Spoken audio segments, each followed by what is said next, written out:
ఉంటుంది. 32వ కీర్తన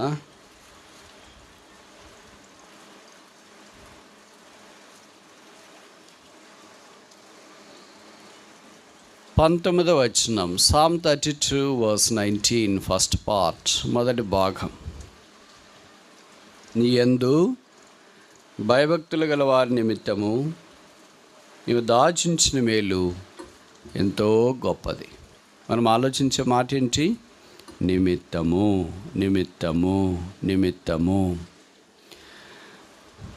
ఇక రాయబడిన మాట నీ యందు భయభక్తులు గల వారి నిమిత్తం అంటే దేవుడు ఏదైనా చేయటానికి ఆయన ఎంత భయభక్తులు కలిగిన వాళ్ళు ఎవళ్ళా అని చూస్తున్నాడు. 32వ కీర్తన మన్నించండి, 31వ కీర్తన 19వ వచనం. 31:19 నీ యందు భయభక్తులు గల వారి నిమిత్తము నువ్వు దాచించిన మేలు. కనుక నిమిత్తం అన్న దగ్గర మనకు మేలు కూడా కనిపిస్తూనే ఉంది. ఇక్కడ 122:9 కూడా మన దేవుడైన యెహోవా మందిరము నిమిత్తము నేను నీకు మేలు, నేను మీకు, నేను మనందరికీ మేలు చేయ ప్రయత్నించేదను. కనుక ప్రభువారు మేలు చేయటం ఎంత ఇష్టపడేవాడు. ఆయన మేలు చూస్తూనే వచ్చినాడు. ఆయన కీడు చేయటం అసంభవం.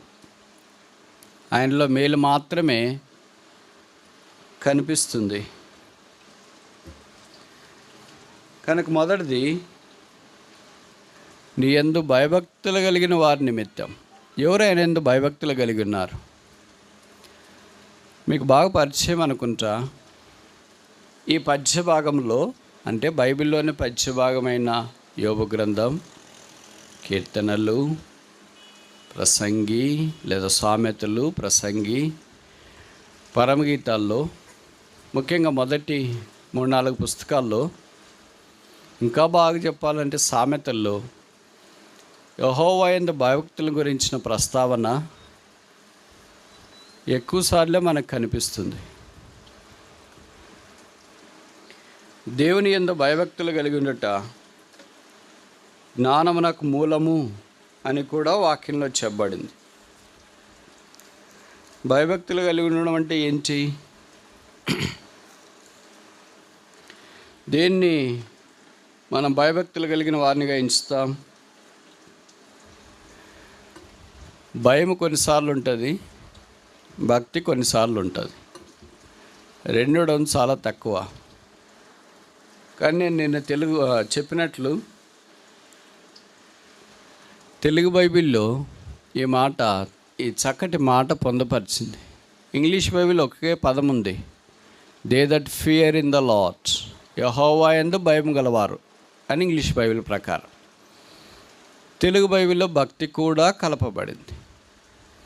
కనుక భయం ఉన్న దగ్గర భక్తి ఉండాలా, భక్తి ఉన్న దగ్గర భయం కూడా ఉండాలా.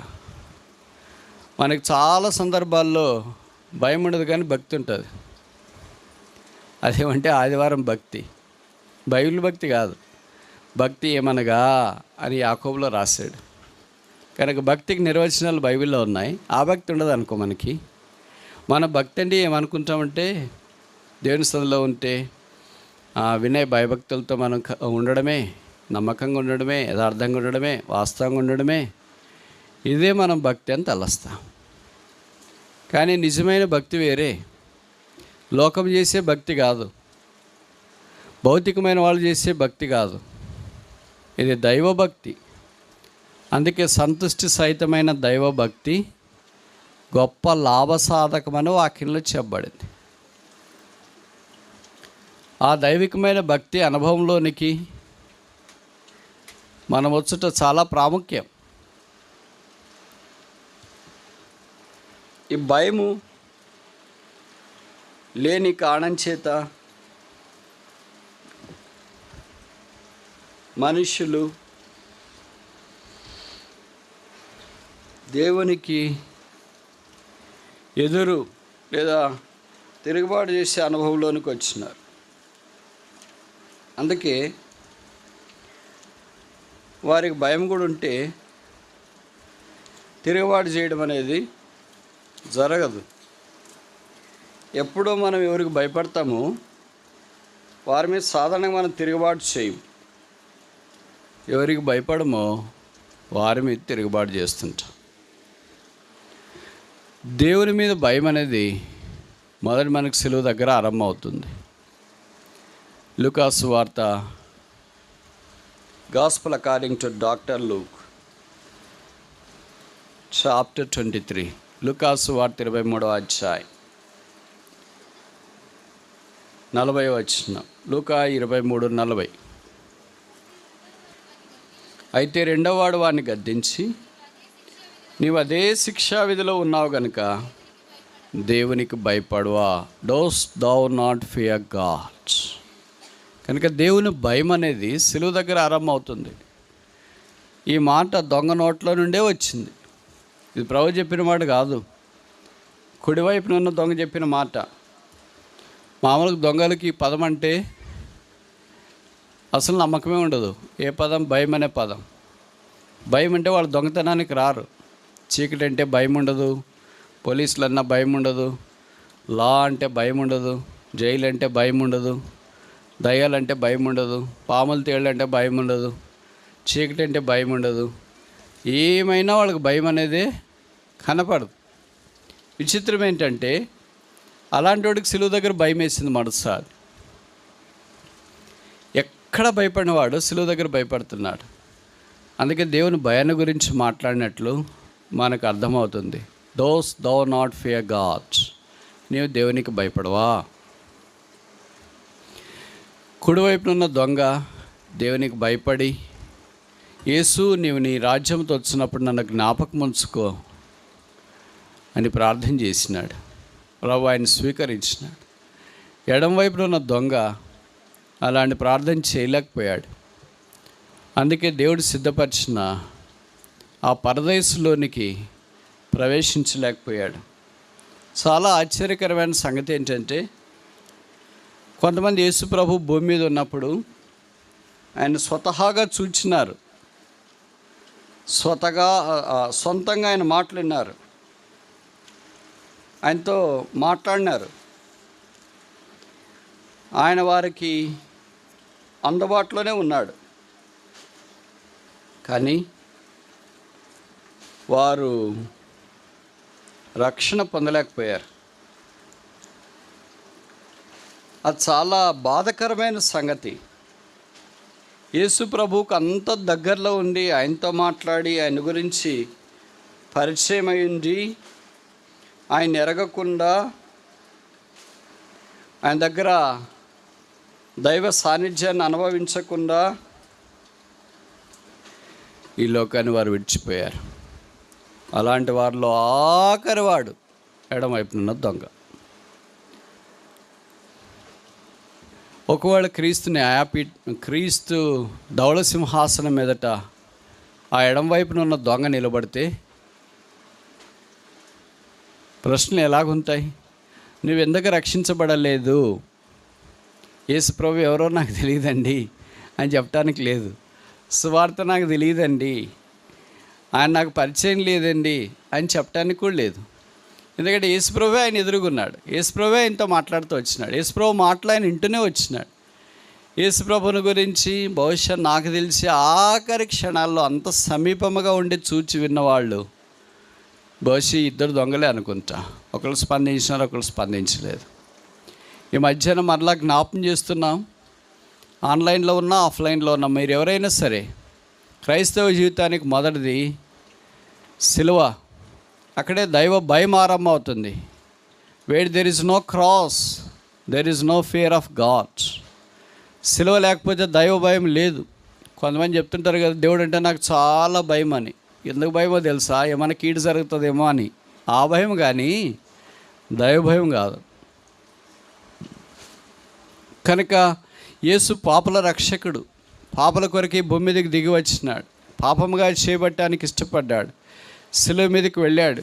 ఆయన ముఖమంతా ఉమ్మి వేయించుకోవటానికి ఇష్టపడ్డాడు. ఆయన వెంట్రుకలు వీకించుకున్నాడు. ఆయన గుద్దినారు, అవమానపరిచినారు, వస్త్రం తీసివేసినారు, ఆయన కోడాలతో కొట్టారు, రక్తము ప్రవహించింది. ఆయన చనిపోయి సమాధి చేయబడి తిరిగి లేపబడ్డాడు. యేసు రక్తం ప్రతి పాపం నుండి మనల్ని కడిగి పవిత్రులుగా చేస్తుంది. ఇంకా ఎవరైనా యేసుని అంగీకరించుకున్నా ఉంటే పాపక్షమాపణ మారుమనసు పొందుకున్నామంటే ప్రభువైన యేసునందు విశ్వాసం ఉంచుము. అప్పుడు మీరును మీ ఇంటి వారిను రక్షణ పొందెదరు. అక్కడ దైవ భయం ఆరంభం అవుతుంది. భయభక్తులు గల వారి నిమిత్తము దేవుడు మేలు చేయటానికి, మేలు సామాన్యమైన మేలు కాదు, ఎంతో గొప్ప మేలు చేయటానికి ఆయన ఇష్టపడుతున్నాడు. ఈ మధ్యాహ్నం అది నీకు ఇష్టమా? ఆ యేసుని అంగీకరిస్తావా? ఆయన మేలు చేయించు భూమి మీద జీవించిన యేసు ప్రభు అందరికి ఉపకారి అని బైబిల్లో చెప్పబడింది. రోమా 8:28 ప్రకారం దేవుని ప్రేమించు వారికి అనగా ఆయన సంకల్పం చొప్పున పిలువబడిన వారికి సమస్తము మేలు కొరకై, సమస్తము మేలు, దేవుడే మేలు, మనకు చేసేవన్నీ మేలుకరంగా ఆయన చేసేవాడు అని దీన్ని బట్టి మనకు అర్థమవుతుంది. రెండోది చూస్తామా? 31వ కీర్తన 19వ వచనం. Psalm 31 verse 19, సెకండ్ పార్ట్, రెండవ భాగం. నరుల ఎదుట నిన్ను ఆశ్రయించు వారి నిమిత్తము. చాలు, నిమిత్తము అనే మాటను గురించి మనం ఆలోచించడానికి ఆరంభించున్నాం. మొదటిది ఎవరి నిమిత్తము? భయభక్తులు గల వారి నిమిత్తం. రెండవది ఎవరి నిమిత్తము? నరుల ఎదుట ఆయన ఆశ్రయించు వారి నిమిత్తం. కనుక ప్రభువును ఆశ్రయించుట, ఆశ్రయము ఎవరికి కావాలా? నిరాశ్రయులకు కావాలా? ఎవరు నిరాశ్రయులు? ఆశ్రయం లేని వాళ్ళు. ఎవరు ఆశ్రయము? యేసు ప్రభువే ఆశ్రయం. 46వ కీర్తన చెప్పబడింది, ఆయన మనకు ఆశ్రయమును దుర్గమనై ఉన్నాడు. పాత నిబంధనలో మనుషులు పొరపాట్లు పాపం చేసినప్పుడు లేదా హత్య చేసినప్పుడు వారు తప్పించబెట్టడానికి ఆశ్రయపురాలను కట్టారు. దాదాపు 6. 7 కట్టలేదేంటి? 5 కట్టలేదేంటి? 6 కట్టిన వాళ్ళకి ఒకటి ఎక్కువ అవుద్దా? మీరు మామూలుగా ఇల్లు కట్టేటప్పుడు తెలిసింటుంది కదా, చూసింటారు.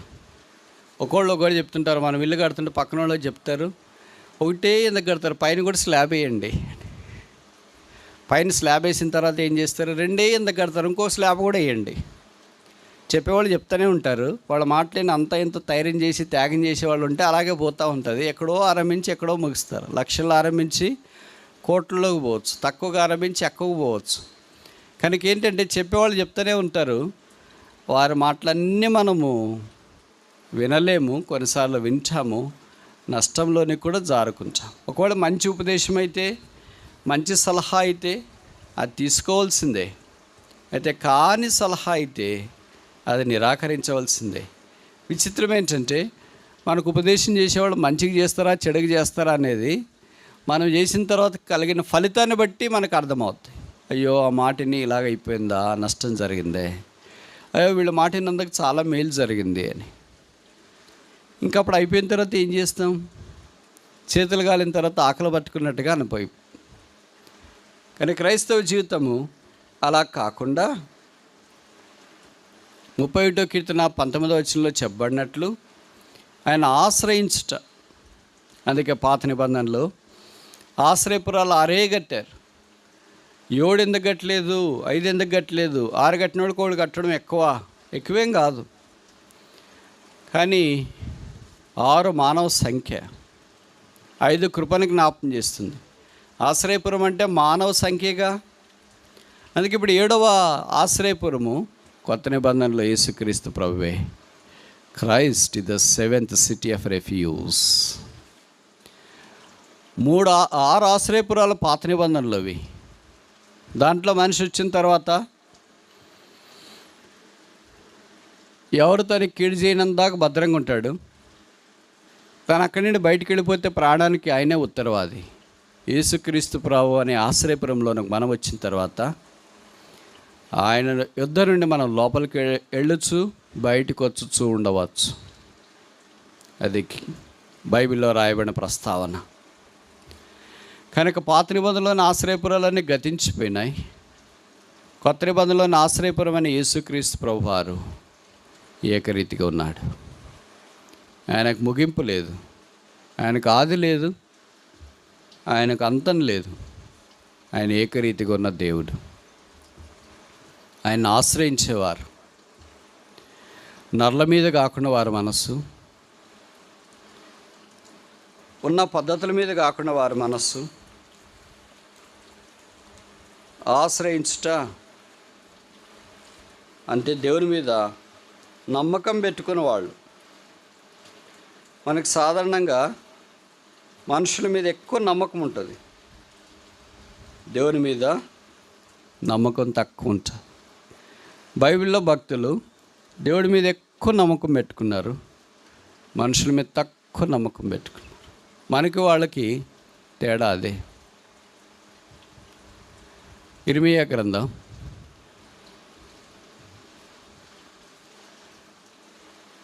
17వ అధ్యాయం 5వ వచనం. Jeremiah chapter 17 verse 5. యెహోవా ఇలాగ సెలవిచ్చున్నాడు, నరులను ఆశ్రయించి శరీరులను తనకు ఆధారముగా చేసుకొనుచు తన హృదయమును యెహోవా మీద నుండి డాష్. మన దేవుని ఆశ్రయించడము ఒక ఆప్షన్. అంటే ఆశ్రయిస్తే ఆశ్రయించవచ్చు, లేకపోతే లేదు అని అనుకుంటాం. కానీ ఈ వచనాల్లో చాలా కఠినంగా రాశారు. ఆశ్రయించని వాడు, ఆ పదం చూడండి ఎలాగుంది. శాపగ్రస్తులైన వాళ్ళు బైబిల్లో కొంతమంది ఉన్నారు, దాంట్లో ఆశ్రయించిన వాడు కూడా శాపగ్రస్తుడు. 1 కొరింథీ 16వ అధ్యాయం ఆఖరి వచనాల్లో చెప్పబడింది, ఎవడైనాను యెహోవాను ప్రేమించుకుంటే వాడు డాష్. ఇలా కూడా ఉంటారా శాపగ్రస్తులు? 28వ అధ్యాయం ద్వితీయోపదేశకాండంలో శాపగ్రస్తులు శాపం శాపం శాపం అని ఉంది, ఆయన మాటలు వినకపోతే. కానీ ఇక్కడ కొత్త రకమైన శాపగ్రస్తులు కనిపిస్తున్నారు.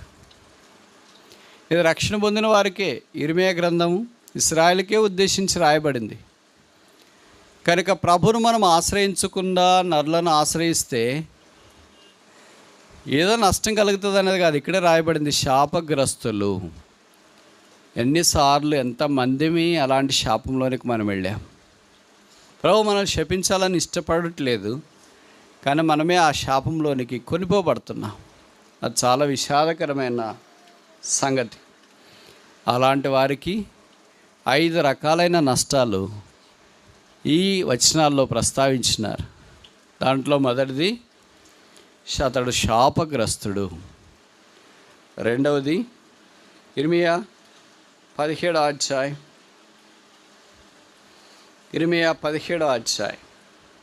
6వ వచనం. ఇర్మీయా 17వ అధ్యాయం 6వ వచనం. వాడు ఎడారిలోని అరహు వృక్షం వలె ఉండును. చాలు, ఉండును. ఎట్లుంటాడంట? వాడు ఎడారిలోని అరుహు వృక్షము అంటే ఒక ఎత్తైన చెట్టు, ఒక తుమ్మి చెట్టు లాంటిది. దానికి ఏం ఆకులు లేవు, ఏం లేవు, ముళ్ళ మాదిరి ఉంటాయి.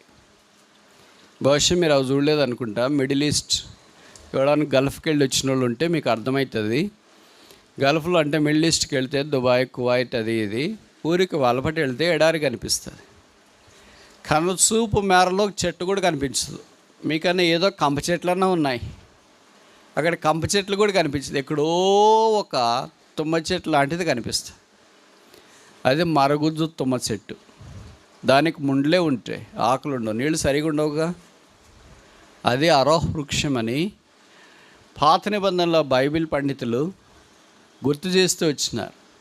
అంటే ఒకటే సావలేక, బ్రతకలేక, నీడు ఇవ్వలేక, ఫలాలు ఇవ్వలేక, ఆశ్రయం ఇవ్వలేక అలాగే ఉంది. అయితే ప్రభు యందు నమ్మిక ఉంచేవాడు ఎలాగుంటాడంట? మొదటి కీర్తన 3వ వచనమా?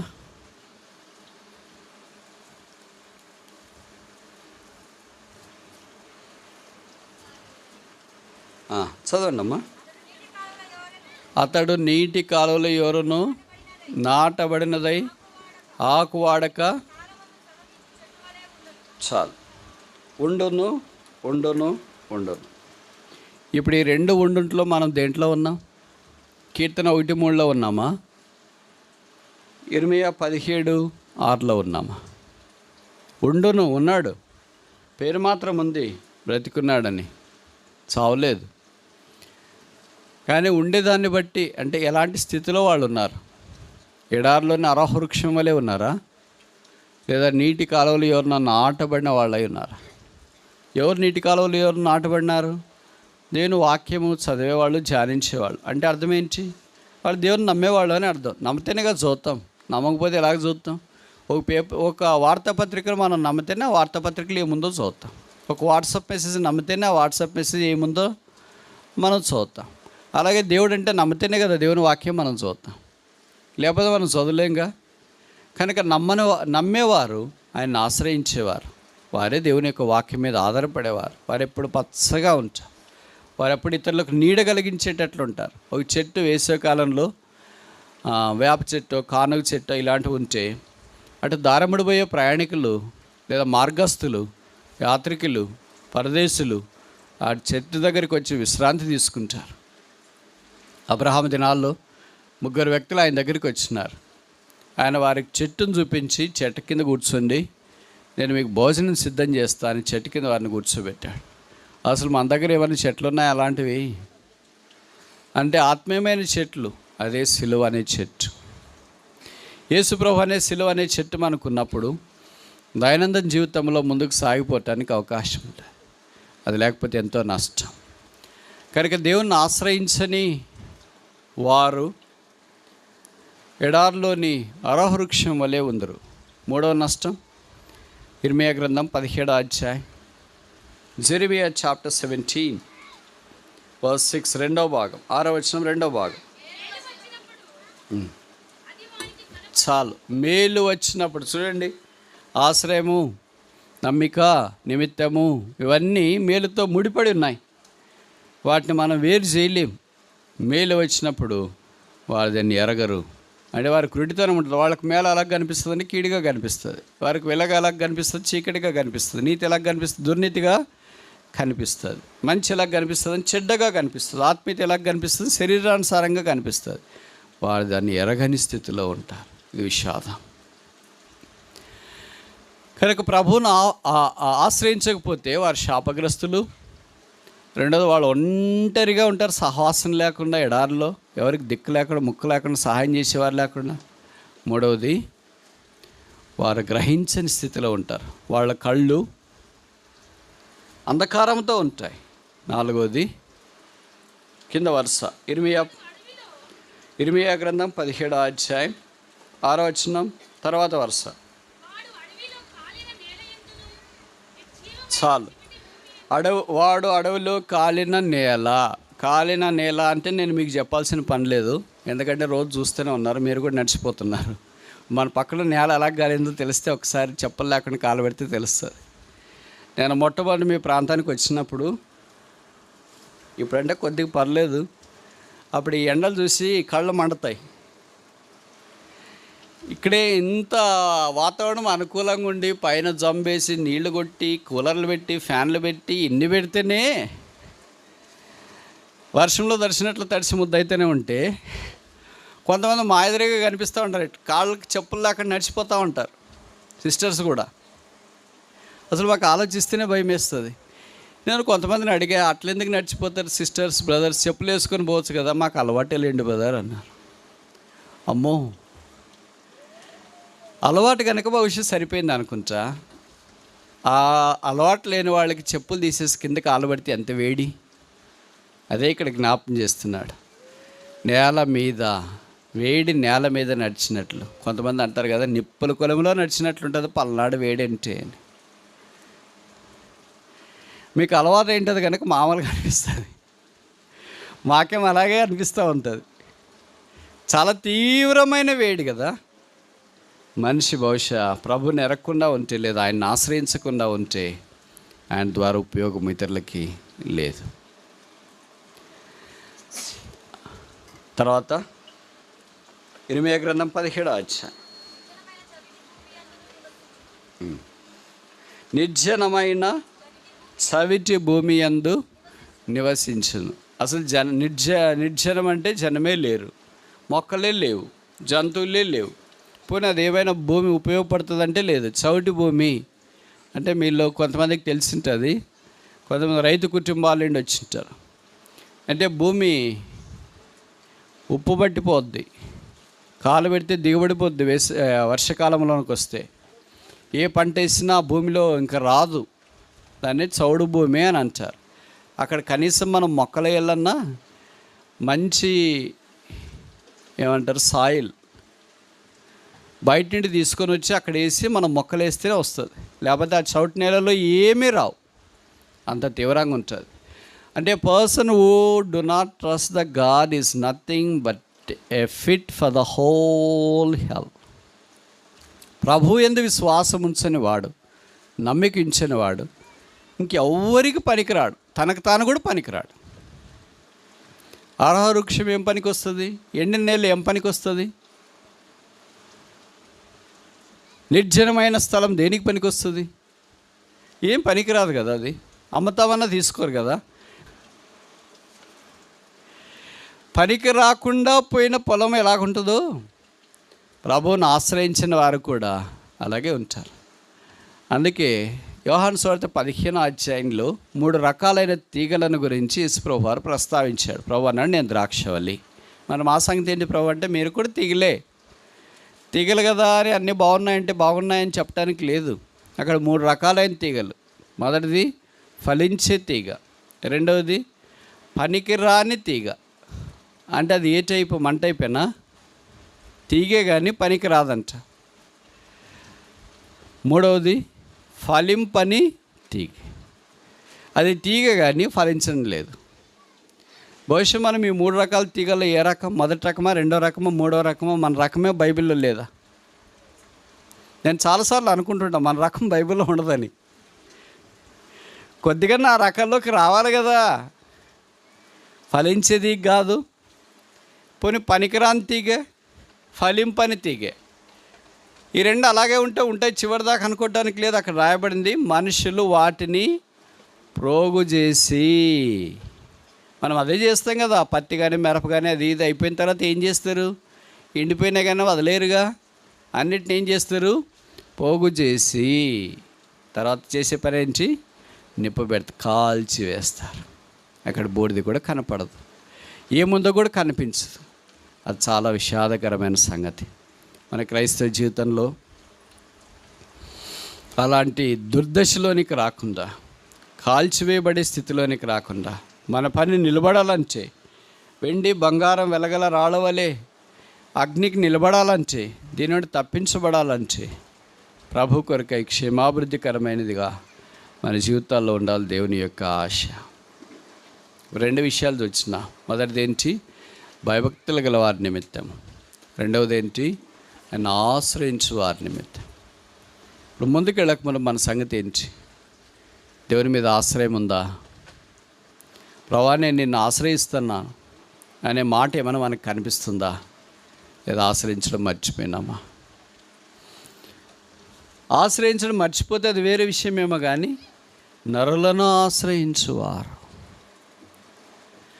అక్కడ ప్రభుని వాళ్ళు ఆశ్రయించడం మానేసి నరులను వారు ఆశ్రయిస్తున్నారని వాక్యంలో చెప్పబడుతూ వచ్చింది. వారికి కలిగే నష్టం అపారమని ఇప్పుడు వాక్యంలో జ్ఞాపకం చేయబడింది. అలాంటి వారి కొరకై అని మేలు చేయలేడు, ఏ మేలు ఎత్తిపెట్టలేడు, ఏ మేలు దాచిపెట్టలేడు. 3 చూస్తామా? కీర్తనలు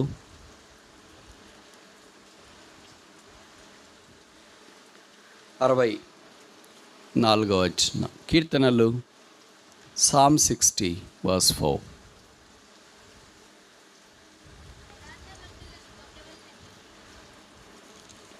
ఎవరైనా ఉదయం టిఫిన్ చేసిన వాళ్ళు చదవాలి. 60వ కీర్తన 4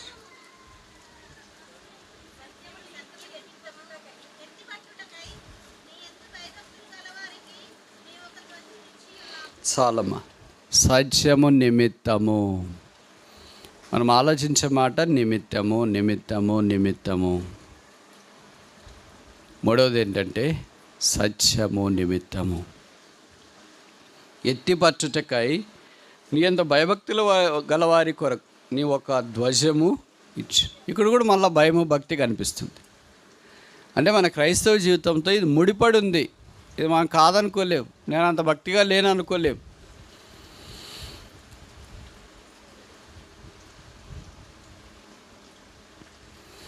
సత్యము, యేసు ప్రభువే సత్యము. యోహాను సువార్త 14:6 యేసు ప్రభు అన్నాడు, నేనే మార్గము సత్యం. యోహాను సువార్త 17:17 చెప్పబడింది, sanctify us in thy truth, for thy word is truth. నీ వాక్యం సత్యం గనక నీ వాక్యమందు మమ్మను ప్రతిష్ఠించుము. యోహాను సువార్తలో రాయబడింది, సత్యస్వరూపైన ఆత్మ. అలాగే తిమోతి పత్రికలో చెప్పబడింది, సత్యము నాకు సంఘము, లేదా సంఘము సత్యము, ఇవన్నీ స్తంభాల వలె కనిపిస్తూ ఉన్నాయి. కనుక ప్రభు సత్యమును గురించి సాక్ష్యం ఇవ్వటానికి పుట్టినాడు. మీ అందరికీ తెలుసు అనుకుంటా, యేసు ప్రభు వారు శిలువ దగ్గర ఇంకా ఇళ్ళకు మునుపు తీర్పు తీర్చబడేటప్పుడు పిలాతు దగ్గర నిలబడితే పిలాతు ఒక ప్రశ్న వేసినాడు. బహుశా నాకు తెలిసి బైబిల్లో చాలా బలమైన ప్రశ్న అనుకుంటా. What is truth? సత్యం అనగా ఏమి? సత్యం అనే పదం తెలియకుండా అంత పెద్ద అధికారి ఎలాగయ్యాడు? Most influential officer in the Roman government, but is and doesn't know what is truth. సత్యం అంటే ఏమో తెలియదు, కానీ పెద్ద అధికారి. ఎంత పెద్ద అధికారి అంటే యేసు ప్రభువునే శిలువకు అప్పగించేంత అధికారి. అది కూడా పగలు కాదు, రాత్రి. మీరు ఎప్పుడైనా రాత్రి తీర్పులు జరిగేది చూసినారా? చాలా అరుదుగా జరుగుతాయి కోర్టులో రాత్రి తీర్పులు. ఏదో సుప్రీంకోర్టు అలాంటి దాంట్లో మానశిక్ష పడిన వాళ్ళకి ఏదైనా తప్పించాలని అనుకుంటే బహుశా అరుదుగా రాత్రి కోర్టులు పనిచేస్తాయి. కానీ ఈ కోర్టు గురువారం రాత్రి పనిచేసింది. ఒకే ఒక నేరారోపణ చేయబడిన వ్యక్తి, ఆయన నేరస్తుడు కాదు, అయితే నేరారోపణ చేశారు. ఏంటి? శుక్రవారం కోర్టు ఎలాగో తెలిసింటారు కదా, ఆ రోజు చేయొచ్చుగా. ఆ రోజులోకి ఏం మారుతారో అని రాత్రికి రాత్రే గడిబిడి చేసేసారు. ఇప్పుడు జరిగింది ఏంటంటే, యేసు ప్రభువుని నిలబెట్టి పిలాతు దగ్గర ఈయన్ను సిలువేయండి అని ఇశ్రాయేల్ కేకలేస్తే, లేదా యూదులు కేకలేస్తుంటే పిలాతు అన్నాడు, వాట్ ఈజ్ ట్రూత్? సత్యం అనగా ఏంటి? సత్యం తెలియకుండానే సత్యవంతుడైన వానికి అసత్యంగా న్యాయపు తీర్పు ఇవ్వడానికి న్యాయస్థానం ఆ దినాన ఒడికట్టింది. యేసుప్రభే సత్యమని ఎరిగి యేసుప్రభను అంగీకరించడంలో బహుశా విఫలమయ్యాడు అనుకుంటా. సత్యమైన వ్యక్తిని ఎదురుగు పెట్టుకొని సత్యం అనగా ఏంటి అని అంటే ఎంత అమాయకంగా అనిపిస్తుంది కదా ఈ మాట. ఎవరైనా మనతో కూడా కూర్చున్నప్పుడు మనకు వాళ్ళ పేరు తెలుసు అనుకోండి, వాళ్ళనే అడిగామనుకోండి, ఈ పేరు అంటే ఏంటి అని. వీళ్ళు తెలిసి అడుగుతున్నారా, తెలియక అడుగుతున్నారా, లేదా వెటకారంగా అడుగుతున్నారా? వెటకారం కాదు, ఆయనకు తెలియట్లేదు. అది వాట్ ఈజ్ ట్రూ, సత్యం అంటే తెలియట్లేదు. యేసుప్రభువే ఆ సత్యమని అంగీకరించలేకపోతున్నాడు, గుర్తుపట్టలేకపోతున్నాడు, గ్రహించలేకపోతున్నాడు. ఆ సత్యము నిమిత్తము నీవు ఒక ధ్వజం అంటే బ్యానర్, జెండా. మీకు తెలుసు కదా, ఎలక్షన్లు వచ్చినప్పుడు అన్ని పార్టీల ఊర్లో జెండాలు కడతారు. అప్పుడు ఎవరైనా కట్టవచ్చు. ఏంటి, ఏ జెండాన పెట్టుకోవచ్చు, ఏ కారు, ఏ సైకిల్, ఎక్కడికైనా పెట్టుకోవచ్చు. సరే, ఎలక్షన్లు అయిపోయినాయి, పోలింగ్ అయిపోయింది. తర్వాత కౌంటింగ్ జరిగింది. కౌంటింగ్ జరిగిన తర్వాత ఎవరో ఒక పార్టీ గెలిచినాడు, లేదా ఒక నాయకుడు గెలిచినాడు. ఆ గెలిచిన తర్వాత రెండో రోజు మూడో రోజు మీరు ఊర్లో వెళ్తూ ఉంటే ఇంతకుముందు ఎలక్షన్ అప్పుడు కట్టిన జెండాలు, బ్యానర్లు అన్నీ కనిపిస్తాయా, కనిపించవా? చెప్పండి అమ్మా, కనిపిస్తాయి, కనిపించవా? ఎవరు కనిపిస్తాయి? మరి ఎవరు గెలిచినారో ఆయనే కనిపిస్తాయి. ఓడిపోయిన వాళ్ళు జెండాలు, బ్యానర్లు ఎవరు తీసుకెళ్ళారు? ఓడిపోయిన వాళ్ళు వచ్చి తీసుకెళ్ళారా? రాత్రి వాళ్ళు వచ్చి ఇంకెందుకులే, మేము ఓడిపోయాం కదా, ఇది కూడా నష్టం ఎందుకు, తీసుకెళ్దామని తీసుకెళ్ళారా? ఎవరు తీసుకెళ్ళారు మరి వాటిని?